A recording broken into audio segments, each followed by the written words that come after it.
प्रतिपचंद्र लेखव वर्धिष नूर विश्ववंदिता शाह सुनो शिवशेषा मुद्रा भद्राय राजते या छत्रपती शिवाजी महाराजांच्या राजमुद्रेला तसेच या भारतीय राज्यघटनेचे शिल्पकार परमपूज्य बोधिसत्व डॉक्टर बाबासाहेब आंबेडकर या सर्वांना मी प्रथम त्रिवार अभिवादन करते।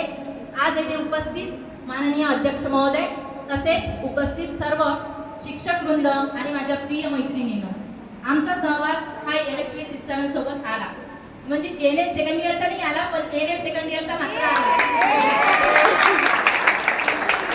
त्यांच्याबद्दल आपण सुद्धा थोडंसं 2 शब्द बोलायचं, वेळ सुद्धा खूप झालेली आहे, तेव्हा वेळेचं आणि काळाचं भान ठेवूनच अगदी इन शॉर्ट मध्ये मी सिस्टरांबद्दल सांगते। LHV सिस्टर आणि आमचं नातं हे म्हणजे हात आणि डोळे, म्हणजे हाताला लागलं तर डोळ्याला पाणी येतं आणि डोळ्यातलं पाणी पुसायला पुन्हा हाताला वर यावं लागतं। सिस्टरांचं आणि आमचं होतं, आज त्या नात्याला कुठेतरी स्वल्पविराम मिळतो आहे। आजपासून त्या आपल्यासोबत कार्यरत राहणार नाही आहे। स्वल्पविराम म्हटल्यामागचं कारण म्हणजे हेच, मी जर पूर्ण विराम दिला असता तर ते नातं कुठेतरी संपलं असतं, पण स्वल्पविराम देण्यामागचं कारण असं आहे की स्वल्पविराम दिला तर ते नातं असंच पुढं चालू राहतं, अविरत चालू राहतं। सिस्टरांच्या स्वभावाबद्दल बोलायचं झालं तर एक आगळा वेगळा स्वभाव त्यांचा होता। आज तर म्हणजे सिस्टर पूर्ण इंद्रधनुष्यातील जे रंग असतील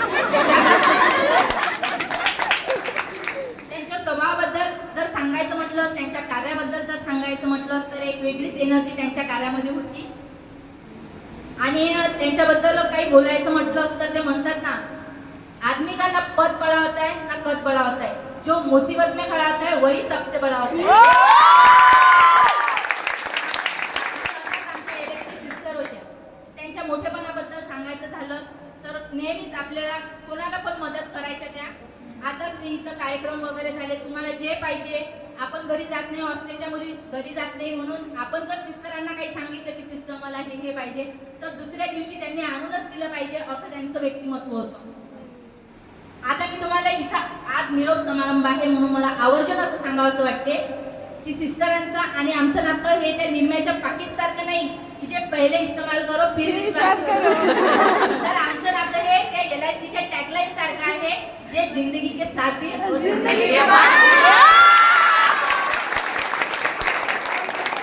जीवनात म्हणतात की सोन्यासारखं चमकायला पाहिजे, सिस्टरांनी सुद्धा आता सांगून गेलंय की जीवनात सोन्यासारखं चमकायला पाहिजे, म्हणजे सोन्यासारखं चमकायला पाहिजे ह्या गोष्टीला माझा विरोध नाही, पण मला त्याची पुढे जाऊन असं सांगावं वाटते की सोन्यासारखं म्हटलं तर सोन्याला आपल्या हातात, नाकात, कानात, तोंडात आपण म्हणजे दागिने म्हणून वापरू शकतो, सॉरी तोंडात नाही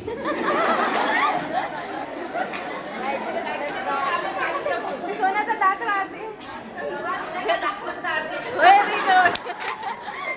सोन्यासारखं चमकायला पाहिजे, खरोखरच आहे।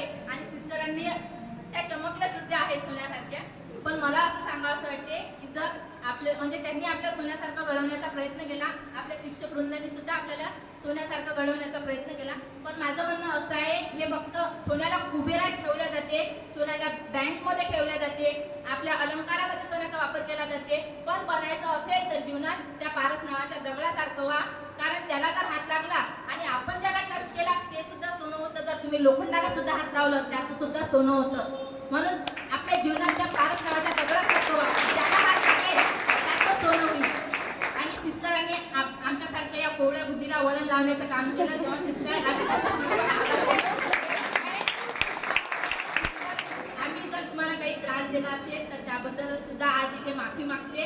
कधी म्हणजे आठवणी अशा असतात, कधी हसून जातात आणि कधी रडवून जातात। तुम्ही आज आता याच्यासमोर आमच्यासोबत कार्यरत राहणार नाही आहे, तुमच्या पुढील आयुष्यासाठी सुद्धा आणि तुमच्या पुढील कारकिर्दीसाठी सुद्धा मी NM सेकंड इयरच्या प्रशिक्षणातर्फे आणि इथं बसलेल्या सर्व विद्यार्थिनीतर्फे तुम्हाला पुढील आयुष्यासाठी भरभरून शुभेच्छा देते। आणि माझं काही चुकलं असल्यास तुम्ही मला माफ करावे अशी विनंती करते आणि इथेच थांबते। धन्यवाद।